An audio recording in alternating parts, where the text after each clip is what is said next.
날이 보고 싶어 전화를 걸어 보았다. 하지만 바쁜 일이 있는지 전화를 받지 않았다. 괜히 마음이 조금 서운해졌다. 그러다 문득 어머니 생각이 났다. 어머니도 이렇게 나를 기다리시던 날이 있었을까? 나는 주방에 가서 물을 올리고 보리차를 끓였다. 주전자에서 물이 끓는 소리와 구수한 냄새가 천천히 퍼졌다. 이렇게 차 한 잔을 준비해 두고 오늘도 조용히 일기장을 펼쳐본다. 오늘 오후는 유난히 조용했다. 아침에 잠깐 장을 보고 돌아온 뒤로는 특별히 할 일이 없었다. 창문을 조금 열어두었더니 아직 완전히 따뜻해지지 않은 바람이 방 안으로 천천히 들어왔다. 햇빛은 거실 바닥 위에 가만히 내려앉아 있었고 시계 초침 소리만 또박또박 들렸다. 이렇게 조용한 오후에는 괜히 생각이 많아진다. 식탁 위에 놓인 휴대폰을 한참 바라보다가 문득 자식들 생각이 났다. 특별히 무슨 일이 있어서가 아니라 그냥 어떻게 지내는지 궁금했다. 밥은 잘 챙겨 먹고 있는지, 어디 아픈 데는 없는지, 오늘 하루는 또 얼마나 바쁘게 지나가고 있을지 그런 것들이 괜히 마음에 걸렸다. 사실 다들 바쁘게 사는 걸 안다. 나도 젊었을 때 그랬으니 안다. 그래도 가끔은 그런 것과 상관없이 목소리라도 한번 듣고 싶을 때가 있다. 별일 없어도 전화를 걸고 싶고 그냥 잘 지내 하는 말 한마디만 들어도 마음이 놓일 때가 있다. 한참을 망설이다가 결국 전화를 걸어보았다. 신호음이 한 번, 두 번, 세 번 이어졌다. 평소 같으면 이쯤에서 받았을 텐데 오늘은 계속 신호음만 들렸다. 전화를 끊고 나니 괜히 손끝이 허전했다. 운전 중일 수도 있고 일을 하고 있을 수도 있고 잠깐 바빠서 못 받았을 수도 있다. 그렇게 생각하면서도 마음 한쪽이 조금 시큰해졌다. 괜히 서운한 마음이 드는 건 어쩔 수 없었다. 그게 서운한 것도 아니고 탓할 일도 아닌데 이상하게 마음이 조금 비어있는 것처럼 느껴졌다. 이런 마음이 참 우습기도 하다. 이해는 하는데 그래도 마음은 또 마음대로 되지 않는다. 나는 혼잣말처럼 작게 말했다. 바쁘겠지? 그 말을 하고 나니 문득 오래전에 내가 떠올랐다. 지금처럼 누군가의 전화를 기다리는 사람이 아니라 늘 바쁘게 하루를 쫓아가던 시절의 나였다. 아침에 눈을 뜨면 아이들 밥부터 챙기고 학교 보낼 준비를 하고 설거지며 빨래며 청소를 하고 시장을 보고 저녁이 되면 또 밥을 차리던 날들. 그때는 정말 하루가 어떻게 지나가는지도 모를 만큼 정신이 없었다. 아이들이 어릴 때는 집안이 늘 전쟁 같았다. 아이가 감기에 걸리면 밤새 옆에 앉아 있어야 했고 숙제를 봐주다 보면 어느새 밤이 깊어져 있었다. 신발이 작아졌다고 하면 또 장에 가야 했고 준비물이 빠졌다고 하면 급히 챙겨야 했다. 밥 한술 제대로 앉아서 먹는 것도 쉽지 않았던 날들이었다. 몸이 바쁜 만큼 마음도 늘 분주했다. 그러다 보니 친정에 가는 일은 늘 뒤로 밀렸다. 가야지 하면서도 쉽게 가지 못했다. 마음이 없어서가 아니라 시간이 늘 모자랐다. 엄마는 가끔 전화를 하셨다. 요즘 바쁘냐 하고 물으시면 나는 늘 비슷한 말을 했다. 조금 한가해지면 갈게요. 이번 주는 좀 바빠서요. 다음에 시간 나면 들를게요. 그 말이 거짓은 아니었다. 정말 바빴으니까. 하지만 지금 생각해보면 나는 늘 다음을 말하고 있었다. 이번 주만 지나면, 이번 달만 지나면, 아이들이 조금만 크면 그때는 좀 나아지겠지 하고 미뤘다. 그런데 살림이라는 게 그렇듯이 다음 주가 와도 또 바빴고 아이들이 조금 커도 다른 일이 생겼다. 그때는 그게 당연한 줄 알았다. 엄마는 늘 거기 계실 것 같았고 친정은 언제든 가면 되는 것 같았다. 그래도 가끔 마음을 먹고 친정에 들르던 날이 있었다. 아이들 손을 잡고 잠깐 들르면 엄마는 늘 반갑게 문을 열어주셨다.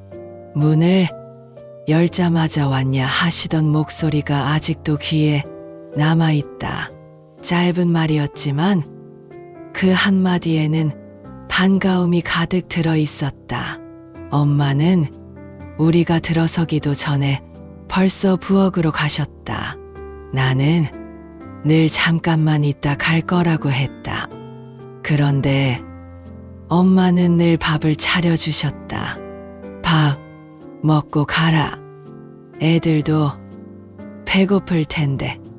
그렇게 말하면서 냄비 뚜껑을 열고 반찬 그릇을 꺼내고 국을 데우셨다. 식탁 위에는 김치도 올라오고 나물도 놓이고 달걀 부침 같은 것도 금방 나왔다.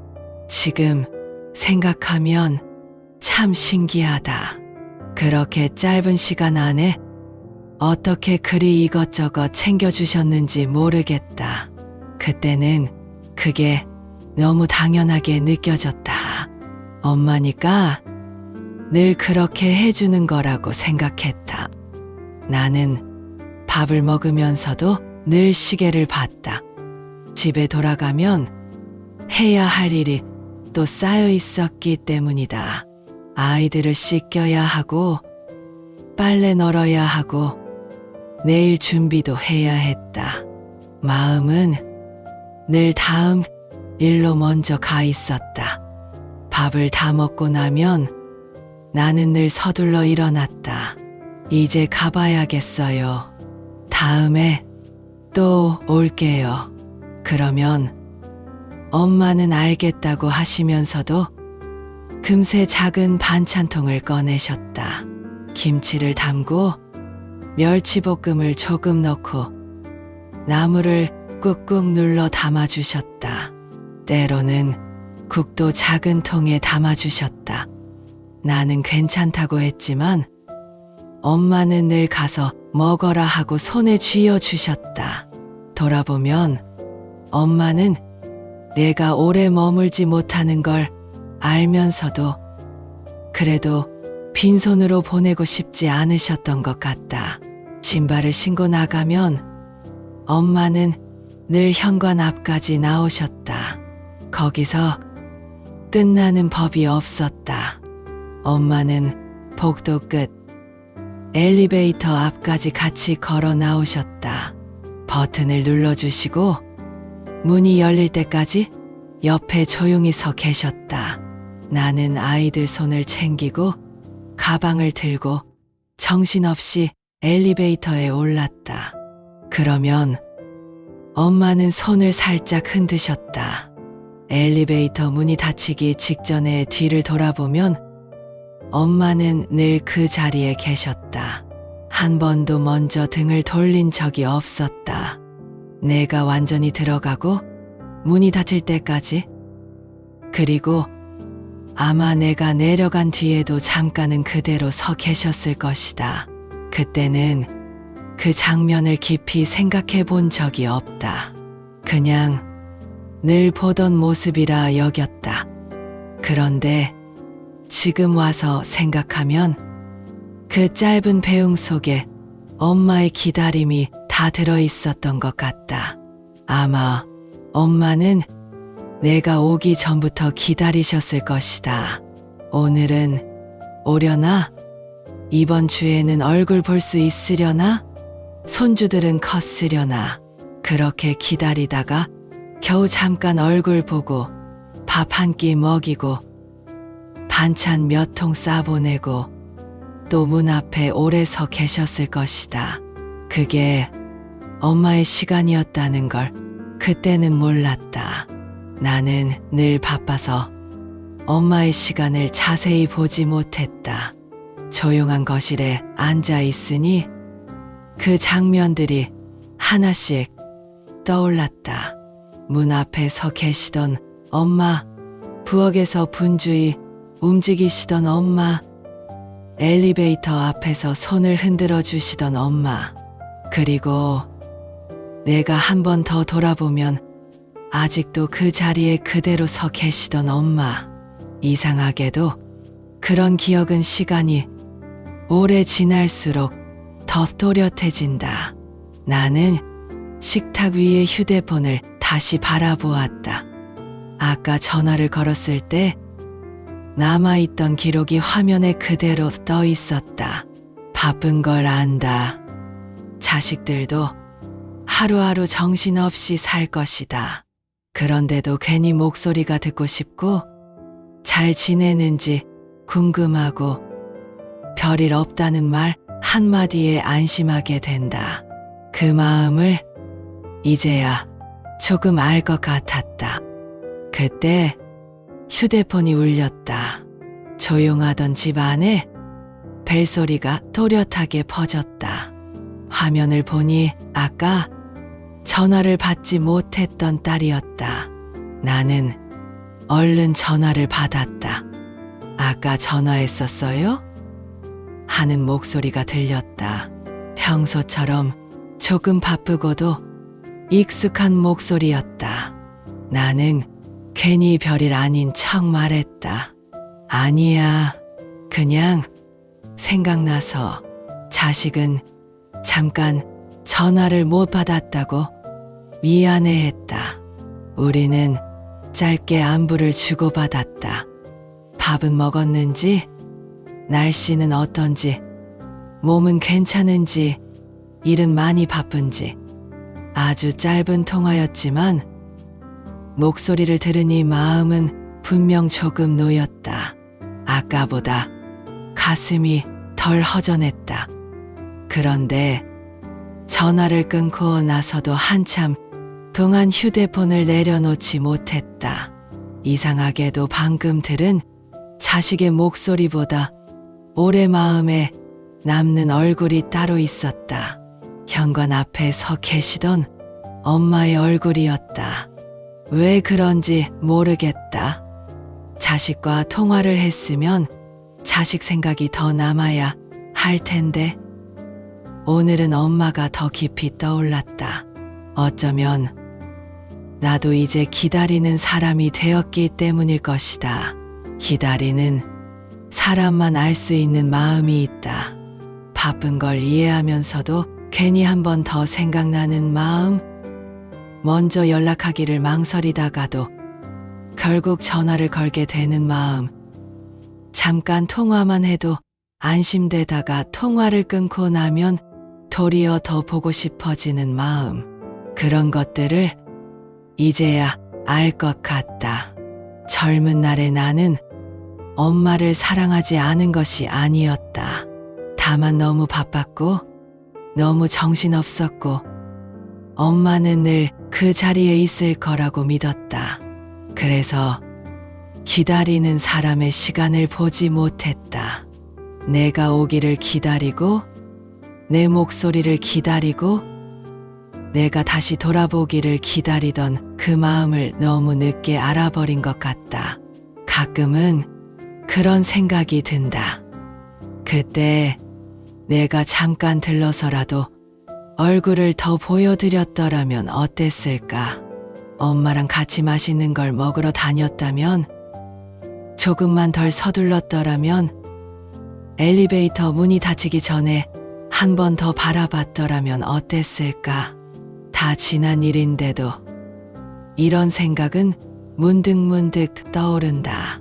나를 기다리셨을 엄마, 늘 반갑게 맞아주셨던 엄마, 말없이 배웅해 주시던 엄마. 그때는 그냥 지나쳤던 장면들이 이제는 하나하나 가슴에 남는다. 이 나이가 되고 나서야 조금 알 것 같다. 어머니도 이런 마음으로 나를 기다리셨을지 모른다는 것을. 아니, 어쩌면 내가 지금 느끼는 이 마음보다도 더 오래, 더 깊이 기다리셨을지도 모른다는 것을. 오늘은 괜히 어머니가 많이 보고 싶은 날이다. 자식의 목소리를 듣고 마음이 놓였는데도 그 안도감 뒤에 더 크게 밀려오는 것은 미안함과 그리움이다. 엄마는 이미 오래전에 사람이 되었는데도 이렇게 조용한 오후가 오면 아직도 내 마음 한쪽에서는 문 앞에 서서 나를 배웅하시던 모습으로 남아있다. 이야기를 적다 보니 어느새 보리차를 다 마셨다. 고소한 차를 마시고 나니 몸도 마음도 한결 편안해진 느낌이 든다. 이렇게 나의 마음을 적어놓고 보니 앞으로는 후회하지 않도록 가족들에게 표현하며 살아야겠다는 다짐을 하게 된다. 오늘 일기는 여기까지 적어둔다. 저희 일기 재밌게 들으셨나요?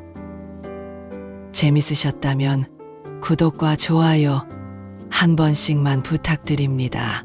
그리고 여러분들도 댓글에 오늘 하루 어떤 일이 있으셨는지, 어떤 생각을 하셨는지 적어주시면 좋을 것 같아요.